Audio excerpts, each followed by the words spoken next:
Welcome to Transformative Truths, quotes for learning, growing, and becoming. I'm Sarah Waldron Brinton, I'm Wally Goddard. and we're so excited to be with you today to talk about another really wonderful quote. We're going to explore kind of the idea of charity today. Charity. There's a lot to learn on this subject, and we have some wisdom to share with you from Marvin J. Ashton. It's a bit of a longer quote, so we'll talk about it in a couple parts. Here's what Marvin J. Ashton says. It should come as no surprise that one of the adversary's tactics in the latter days is stirring up hatred among the children of men. He loves to see us criticize each other, make fun or take advantage of our neighbor's own flaws, and generally pick on each other. None of us need one more person bashing or pointing out where we have failed or fallen short. Most of us are already well aware of the areas in which we are weak. What each of us does need is family, friends, employers, and brothers and sisters who support us, who have the patience to teach us, who believe in us, and who believe we're trying to do the best we can, in spite of our weaknesses. Whatever happened to giving each other the benefit of the doubt? Whatever happened to hoping that another person would succeed or achieve? Whatever happened to rooting for each other?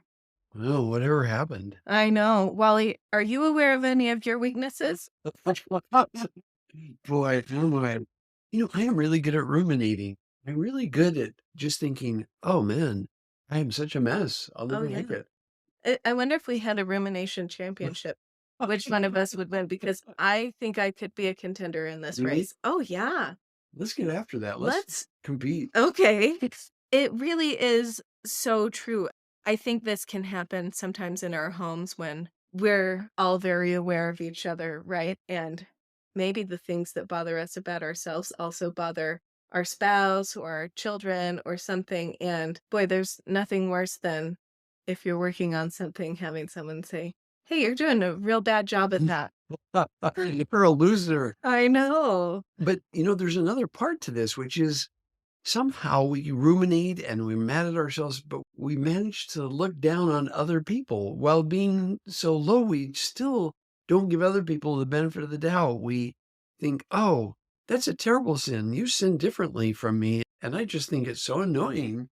And do we do that as sort of a overcompensation for our own selves? We want so desperately to have this charitable outlook from others, but reading this quote, just thinking really shouldn't surprise us that the adversary loves to have us just poke at each other because it's so easy to laugh. It's so easy to mock. To criticize, Yeah. to compare, to diminish. And Satan is probably quite as happy whether we're doing it with ourselves or doing it with others.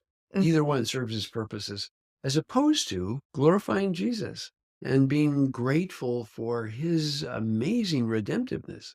And recognizing that, gosh, Jesus's infinite sacrifice is not diminished if he gives some to Wally, because there's still just as infinity infinity left for me, because infinity plus one is infinity. Infinite and eternal. Aren't we grateful for that? And maybe as we get his mindset, maybe we're very glad for anyone who's redeemed by that. Even if we have at times thought they were annoying, maybe we're just delighted that Jesus' redemptiveness reaches to them as well as to us. And do you want to know a magic trick that I have? Yes. Last week, I did something nice for someone who annoys me, and do you know what happened? I loved them more. It was crazy. I was like, oh my goodness, they're not annoying. They're just a person. Yeah.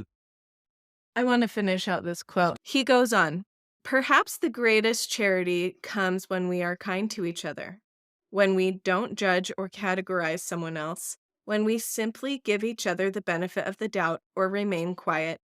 Charity is accepting someone's differences, weaknesses, and shortcomings, having patience with someone who has let us down, or resisting the impulse to become offended when someone doesn't handle something the way we might have hoped. Charity is refusing to take advantage of another's weakness and being willing to forgive someone who has hurt us. Charity is expecting the best of each other. Wow. And maybe finding that best, huh? Being able Yeah. to go looking and say, They do so many good things. You know, Elder Bush, Mhm. remember him? He gave this wonderful, wonderful discourse at BYU years ago called Unleashing the Dormant Spirit. And in it, he gives a few tips that I keep for myself and for my family. And it's just these different things that could help us live peacefully and in harmony with God's teachings. And one of the things he says is when someone hurts you so much that your feelings seem to choke you, look deep into that person's eyes long enough to see the rudiments of the child of God within them, and you will be free again. If we can just look at someone and see the rudiments of the child of God in them, people who have wronged us, people who have done unthinkable things, wow, we are free, aren't we? Yeah. The atonement liberates us all, doesn't it? The love of God sets us free. And when we practice it, how liberating it is for all of us. That's beautiful, Sarah. Well, Wally, thanks for talking with me today about charity and for your insights on how we can be a little better to each other. Good to be with you, Sarah. Thanks for joining us today, and we'll see you next time. We hope that some of the quotes we share are meaningful to you and something maybe you'd like to add to your personal collection. If so, go to drwally.com and look under Transformative Truths podcast, and all the quotes as we broadcast them will be available to you to cut and paste into your collection.